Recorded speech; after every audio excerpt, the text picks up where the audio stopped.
Okay, we have about 20 minutes. I think what we do in this session is we'll just run through all the Q&A. There's some questions here from participants which I think we need to look at and maybe respond.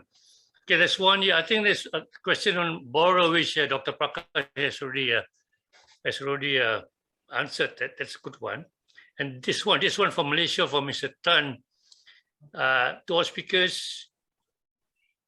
I'm wondering if there are any research targeting pests and diseases with non-pesticide approach, such as use of biological control agents and also popular method using some chemical and mating disruption pheromones. Thank you. So maybe Dr. Han, I want to respond to that. It's about plant protection, yeah? It's about using less chemicals.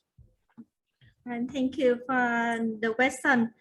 And for case in Vietnam, we control some pests like fruit fly, fruit borer. This is two major pests of jackfruit. And we usually the farmer can cover the fruit. Cover the fruit, and we also can use the protein base on the bacillomyces fungi. Also can accept the fruit fly people in the soil. From that method, we can control good fruit borer and fruit fly. For the gummosid disease, we also can use the trichoderma combined with organic fertilizer. Can control some fungi in the soil. We can choose some pesticide and with a very short time from BSI, and then you can don't rub them with the pesticide residue. Okay, thank you. I think just to add, I think for pests it's not a problem because many of the growers they bag the fruits, put it back, but maybe diseases is another issue, yeah. So I think Dr. Han just mentioned about that. This is just a comment from somebody from Singapore. Maybe it is. Maybe this would interest Mr. Syafik. He says, I'm Bala Tam from Singapore, introducing jackfruit curry in a can. So he gives a phone number there. So maybe you'll be interested here. Okay, this is Mr. Christopher, this is Sabrina. Can I know more details of the exportation of jackfruit? I'm curious about the frozen jackfruit whole fruit that you mentioned in your slides. Second, what is the purpose of importing jackfruit from a different country? What's the purpose here? And is it because of other factors, extraordinary factors that are lacking in our jackfruits? So there are two questions there. You respond, Mr. Chris. Thank you, Mr. Yacob. So basically, the whole fruit, the frozen whole fruit, the frozen jackfruit whole fruit, there's no particular protocol that we are exporting to Japan. It is just we kept it under negative 17.8 degrees Celsius. That is the required protocol in our phytosanitary requirement for exportation of horticulture produce from Malaysia for this year.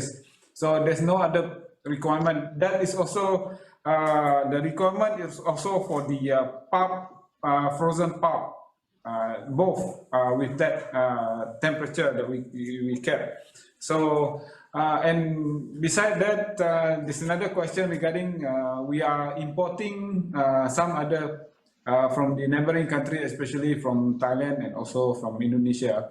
This is because I mean we are importing during the off season of our jackfruit.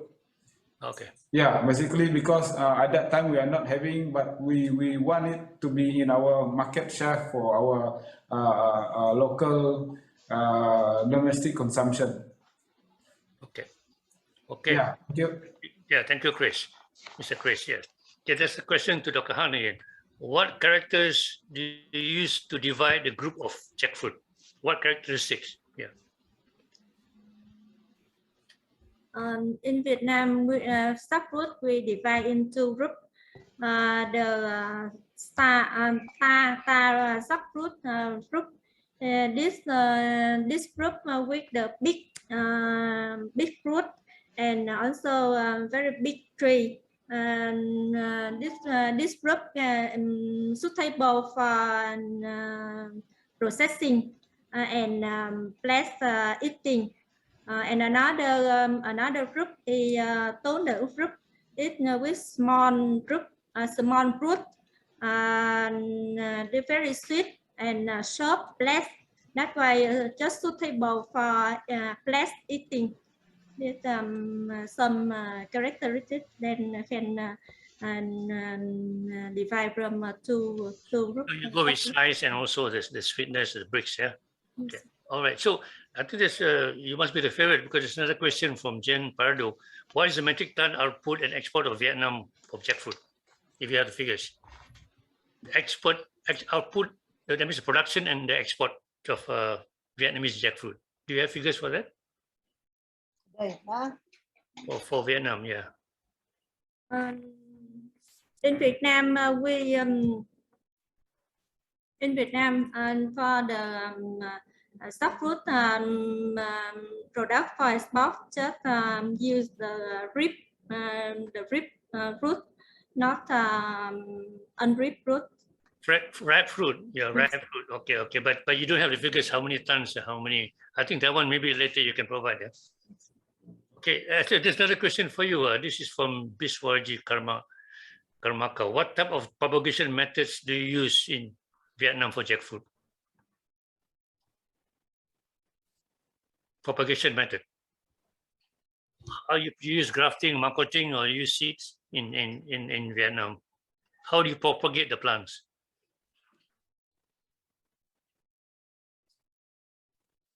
Your mic is off. Your sound, yeah. Sorry, sir. Yeah. In Vietnam, we usually farm propagate seedling by using bud grafting. Okay. We use the root stock by seed and the bud seed by the variety. Then after that, we're grafting. Yes. Yes. Okay. Thank you. Okay, so I want to Prof. Reza, what is the characters of jackfruit that's suitable for table fresh fruit? Is it the same as jackfruit for chips industry? This is for Dr. Reza. Oh yes, I've already replied. Oh, you're done? Yes. Okay, thank you so much. I didn't see that. Okay, thank you.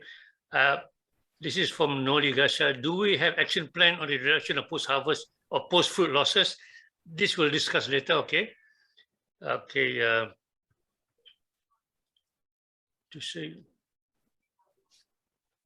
okay, using individual quick freezing technology did not affect the quality. Oh, he's asking whether quick freezing, Mr. Chris, whether using quick freezing affects the quality of the fruits, the bricks, and also the freshness. Yeah, okay. Regarding the IQF, because IQF in Malaysia, we have this the companies that is doing this IQF. And having this IQF facilities is Sunfresh, and according to Sunfresh, it can be kept for nearly 24 months, and the bricks quality is not being affected. That is according to the company. Okay. So yeah. It's normal actually, yeah. Yeah. There's a question from Malaysia. I don't know whether this has been answered, but this is about MRL issues. How do you overcome MRL issues if there are any on jackfruit? Maybe this is for Chris. MRL. MRL issues. Mr. Yacob, I think it's for other countries because asking. Okay, no, asking for Malaysia. Okay, yeah. In India, do you have any problem with MRLs, minimum residual levels? So as of now, the product is not being, the trees are not being sprayed with fungicides. Okay. We do not have, it comes only when we start exporting, like grapes, we have MRL standard. It's importing countries will put in restrictions. Maybe those who are exporters may have to give the answer for this. Okay. Thank you. Exporters will have to address this concern. Yeah, of course. As of now, we do not have that issue over here. Yeah, because it depends on the country, the importing countries, they set a level for MRL. I don't know whether they have a problem with Vietnam, whether when you export to China, whether they check your MRL. They do? Yes. In Vietnam, we also strictly for the MRL. They have many, depend on the pesticide or fungicide, they have the regulation for vessel, the MRL for each pesticide or fungicide. Okay. Thank you. There's a comment on Mr. Syafik's presentation. I think this person from Durian, Malaysia, I think wants to clarify whether your product contains any soy or nut substance, which I think you clarified, but maybe you want to add some more. Syafik, Mr. Syafik. Yeah. At the moment, the one that we are selling in a market right now is it is mixed with TVP derived from soy, textured vegetable protein derived from soy, right? We don't really mix it with soy in its original form per se, but it's I would say in a very negligible content, because we need to get a little bit of the binding characteristics of TVPs, right? Okay. At the moment, we are developing 100% free from soy formulation, in which we have some promising formulations in the pipeline. And nuts, we don't have any nuts. We are free from gluten as well. Yeah, sorry to hear that you have all these allergens. It's quite rare.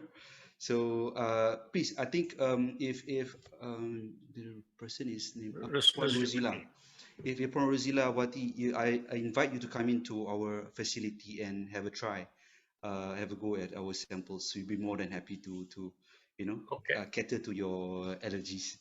Okay, thank you, Mr. Syafik. I think Dr. Prakash, have you received this? Have you checked on this question on conservation practice of practicing organic planting to meet the demand as well as to sustain production of organic practice? We are working on that. As of now, we do not have complete GAPs or food agriculture practices, but yes. we are encouraging. Okay, thank you, Mr. Christopher. There's another one. Sabrina, can I know more details about exportation of jackfruit? I'm curious about the frozen jackfruit. Well, sorry, this is your answer just now. The answer. The only thing is somebody asked why the statistics show 2 bars of jackfruit in the same graph. I'm not sure. I didn't look at it, but I'm not sure about this one.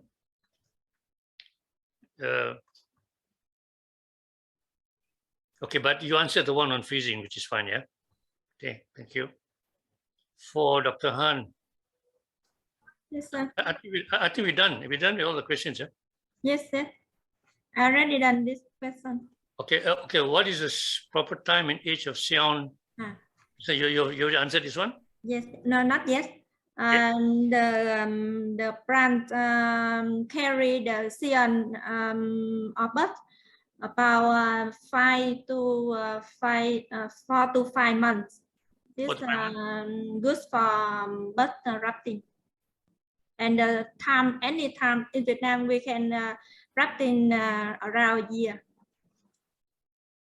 Okay, thank you. I think there's just this question on: is there any report on jackfruit production statistics in the world? I'm not sure. I don't think so, because we checked. Yeah, we couldn't find any. But maybe from now on we can work on something. Yeah, because we're not really sure where jackfruit is growing and how much it's been grown. Because lately there also somebody posts of it being grown in South Africa, in Uganda, and also in Brazil. Yeah. Any rust disease? Okay, this is a question from Lee Juntan. Any rust disease in the flesh, that means in the pulp, yeah, faced by all presenters in this country? rust in the food itself, on the food itself. Any response? I know Malaysia we had it, but then we solved the problem. I think it's not a problem anymore. What about Indonesia? Do you have rust on the pulp itself? Or maybe in India, you'd like to respond, whether, Dr. Prakash, whether you have that problem in India. No, sir, we don't have. Okay. I responded. We don't have any reports. All right. Okay.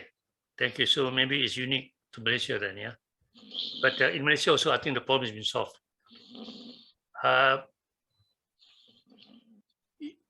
you answered the one on the gum? Is it from Vigilo Locas? Is it advisable to graft early in the morning when the gum or the rootstock is very liquid and will give better contact with the cambium of the scion?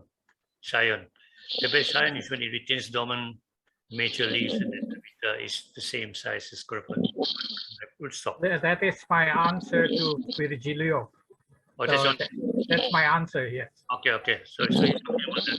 All right. So what's the acceptance in Bangladesh? And this one, I think any experience with tissue culture?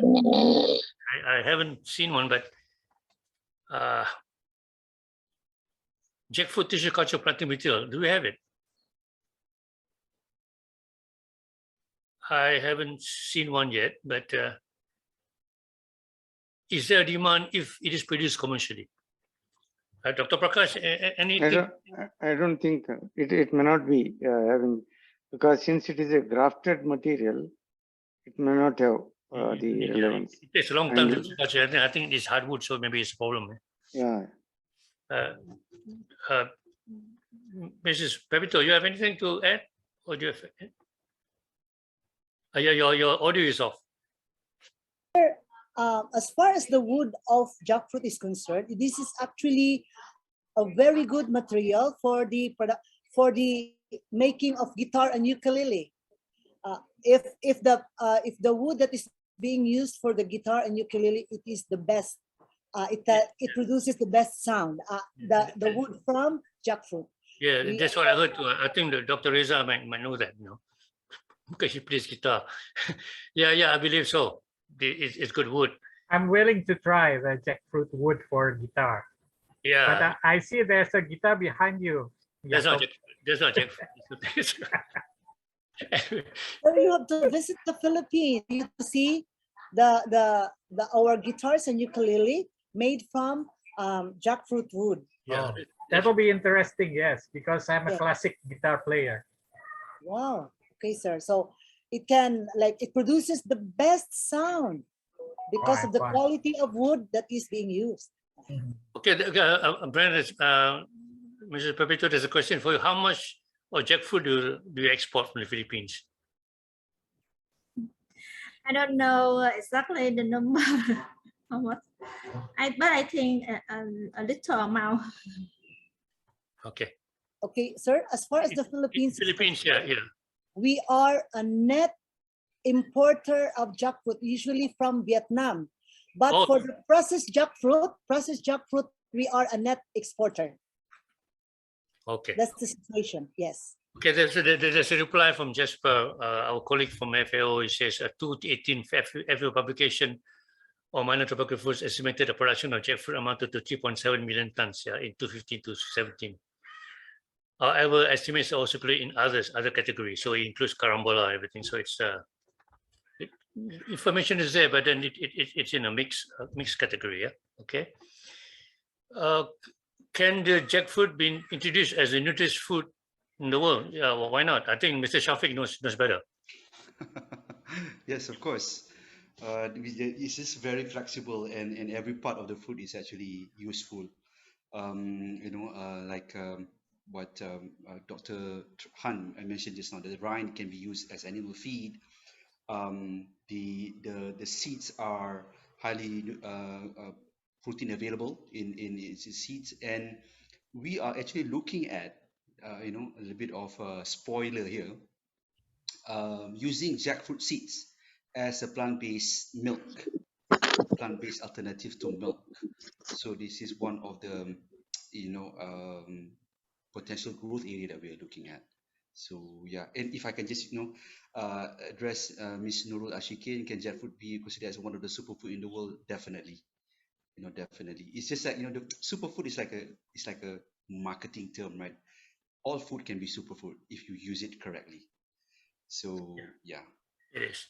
Okay, thank you so much. Well, actually, we don't have much time there. Maybe we just extend it 5 minutes. But what I want to say is, why do we organize this? Because when we look back, we look at now the major fruits, according to trade volumes of banana, pineapple, avocados, mango.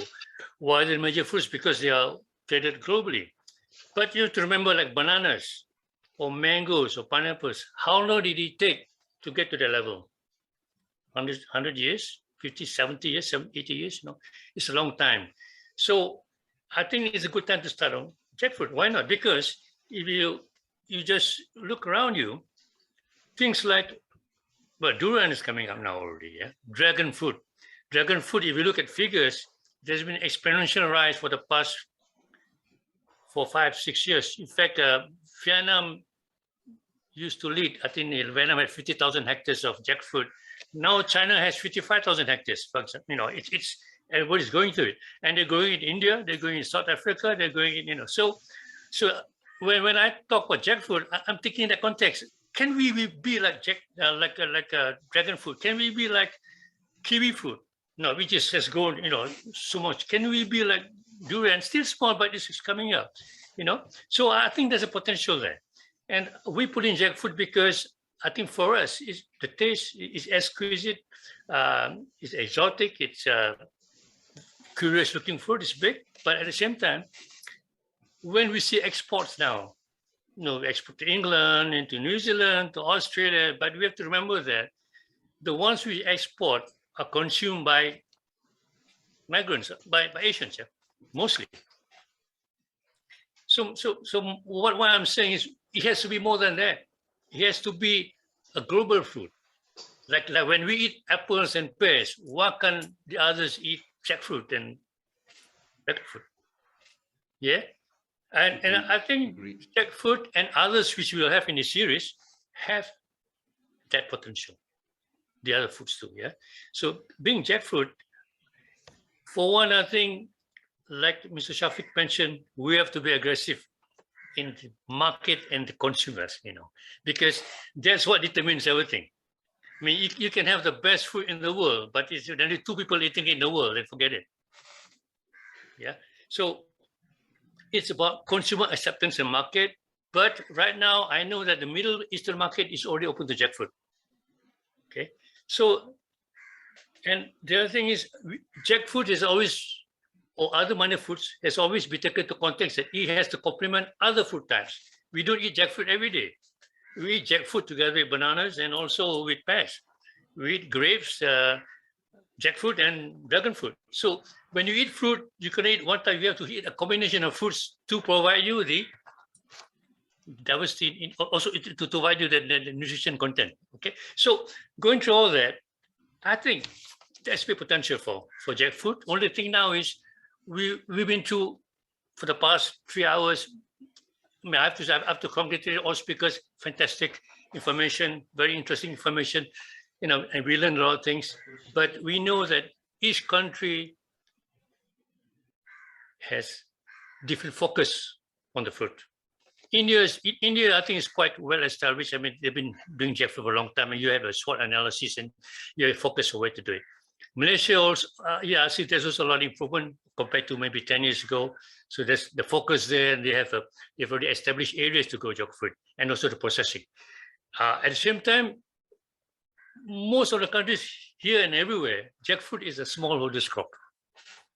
It's grown much. So how do we get it to another level where if there's demand, maybe it has to be like a medium tiered crop where more people grow it, So that's why I think in this panel, that's what I want to say is, how do we do it? So I have a few things which I noted here. One is promotion. Second thing is we have to continue R&D on post-harvest, especially on shelf life.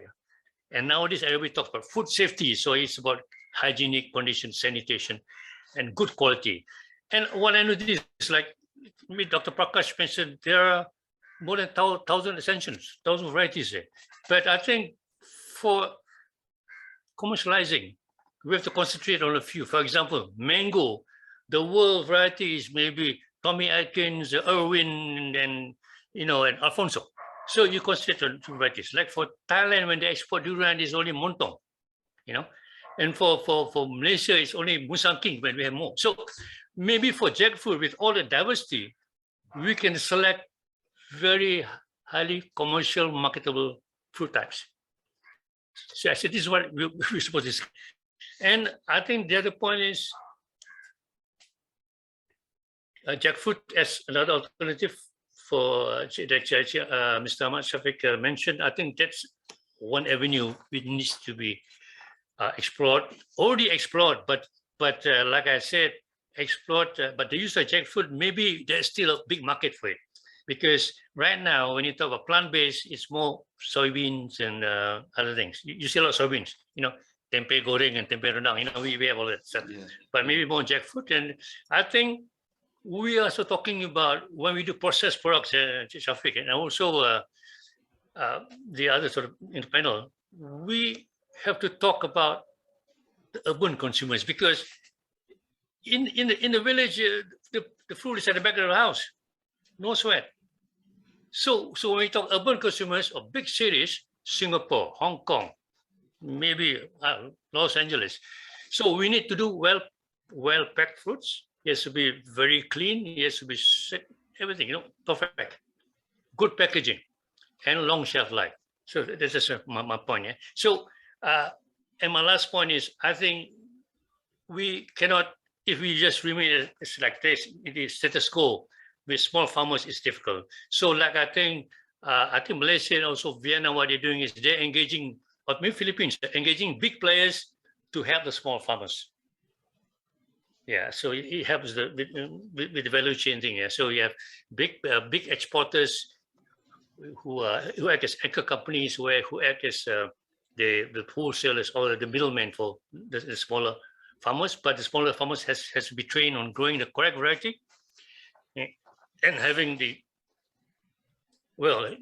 having good quality products and minimum no MRLs and so on. Okay, so my hope is I hope this webinar we can get on to something bigger after this. This is just a start here.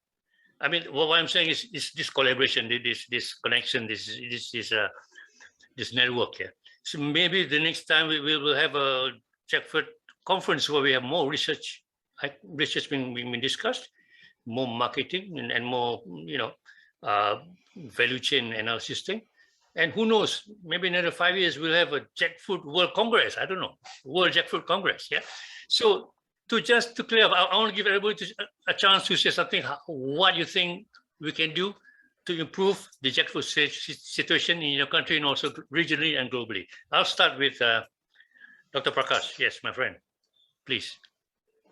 And thank you. I think a very nice idea you have been giving, and it has a great potential, and we need to work. You have made a mention. Even I also prefer. We need to have 3 sets separately. One as a researchers we have been seeing, but researchers needs a feedback on the market. I think Syafik has given some of the ideas. What is the meat potential, or how jackfruit can substitute meat to some extent. We need to have an insight what the industry looks are, where we stand in next 20 years down the line, what would be the demand, whether it will have a more of processed product or jack meat, or that kind of demand has to come. Then secondly, we can think to address that demand, what should be our research focus. So research has to be based on demand rather than we doing and imposing the clients to accept our findings.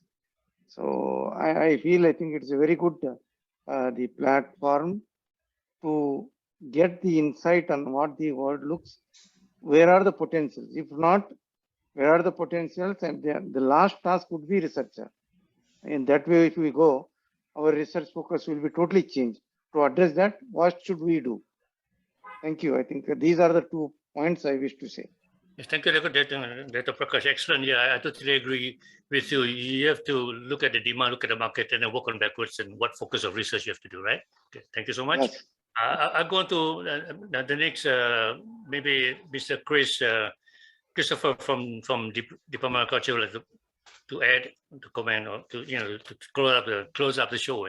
Yeah. Thank you, Jacob. And basically here in Malaysia, as presented just now, the SSL level is over 100%. So we are having access for export, and with the innovations of new products based from jackfruit for export, so that increase our possibility or chances for the growers to earn more from export.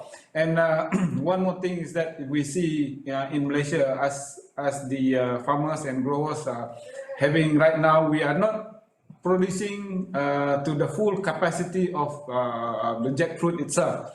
So because we are controlling the number of fruits that we are producing in the by our growers actually. So actually we can produce more than that. So as for the time being, we are currently focused to manage the current hectares that we have. We can increase it by increase the productivity, but as for now, we are yet to expand our area of production. And if with this, that's why we are assessing more market access to other countries and promoting our jackfruit during the Dubai Expo. That is one of the promotion that we did for our jackfruit, and hopefully we can get some more business access to other countries in Europe, and also in the maybe in the United States and so on. Yacob, back to you. Thank you.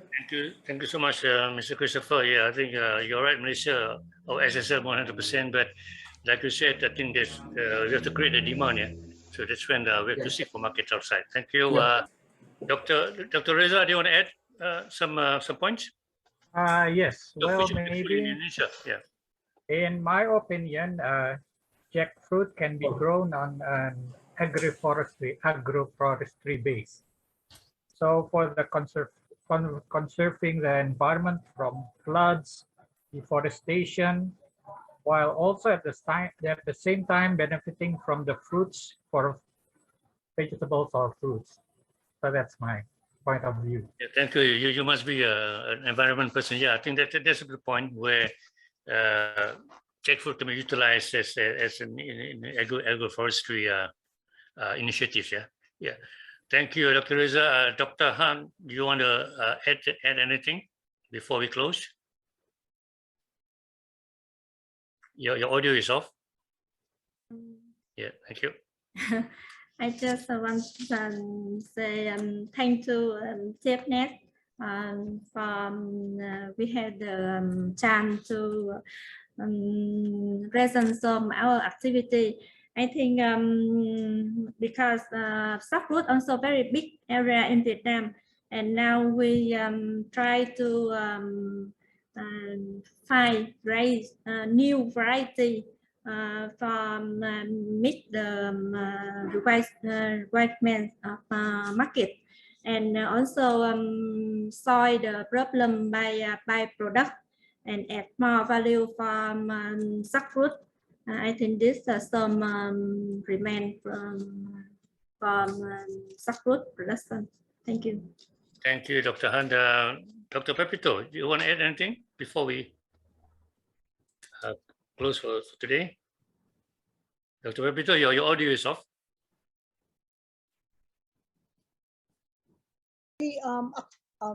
Personally, I really am very much interested in this kind of webinar.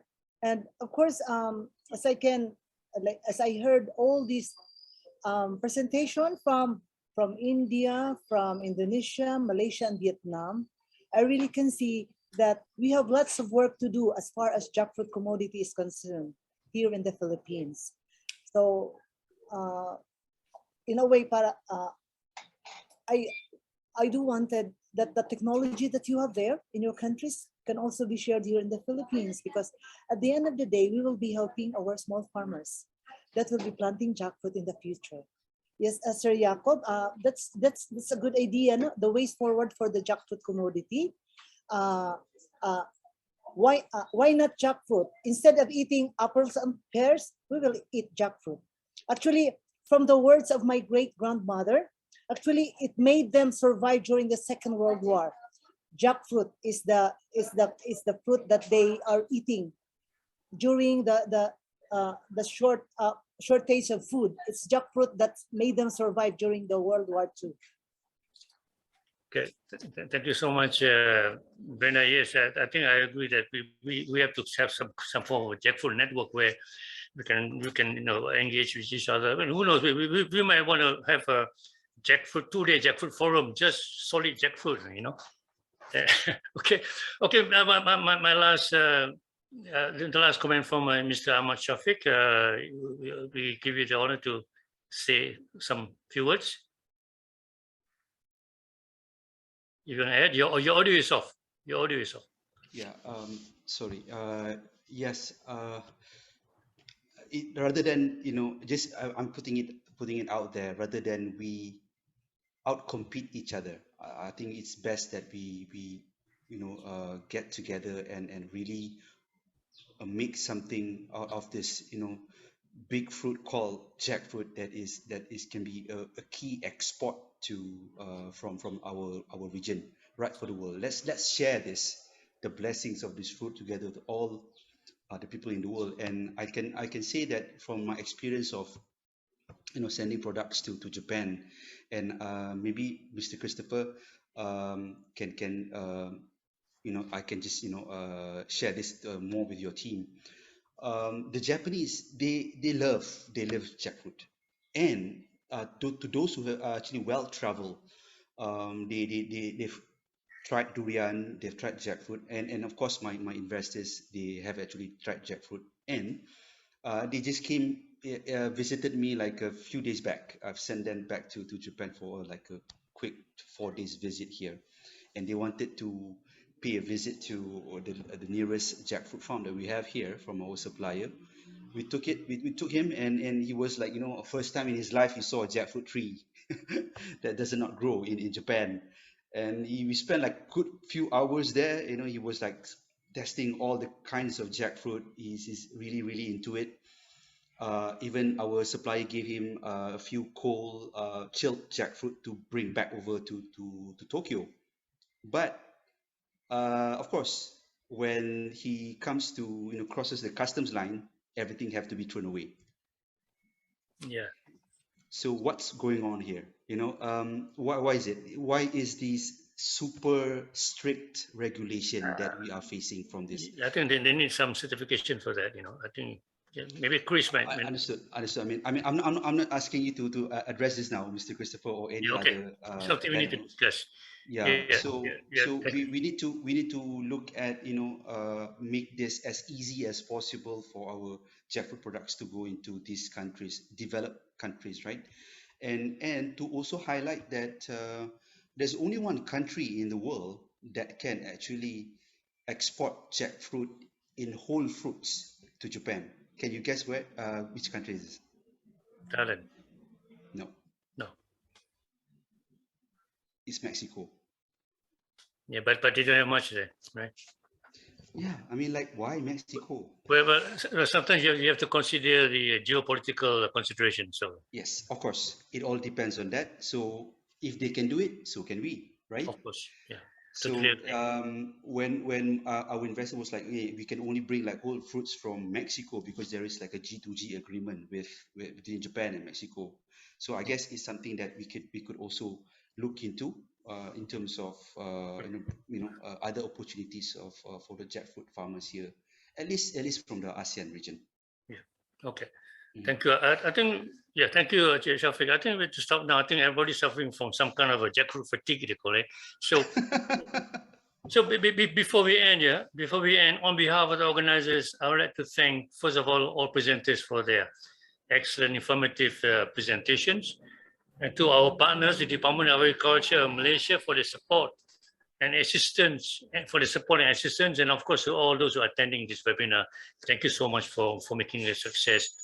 We really appreciate your participation, and we hope you have benefited in some way or other from the presentations and discussions. There's one request I noticed in the chat that there's some people ask for these slide presentations. Well, what we do is we're going to ask the presenters whether it's allowed, whether you allow us to put it on YouTube or on the website. If you allow us to do it, then we put it up, because some of the participants are interested in what has been presented here. So the other thing is we will soon have a report on this session, and then I hope we can have another one like this, a bigger one, more participants, more news on research, more news on market. So this is like we're testing the grounds. We're testing to see whether people will come in and listen to us. Yeah. So I'm confident that we will continue with this jackfruit thing. But at the same time, we also hope to see you again in our next webinar series on another minor fruit. So I'm not going to tell you it's a secret. I'm not going to tell you what it is, but we want to create that curiosity, that kind of interest again. Yeah. So you can kindly check out the website if there's anything new, and hope we can all meet again. It's been a good afternoon, and it's been a good evening, good night. Thank you again so much. I really appreciate it. Goodbye. Have a good day. Thank you. Thank you. Thank you so much. And all the best.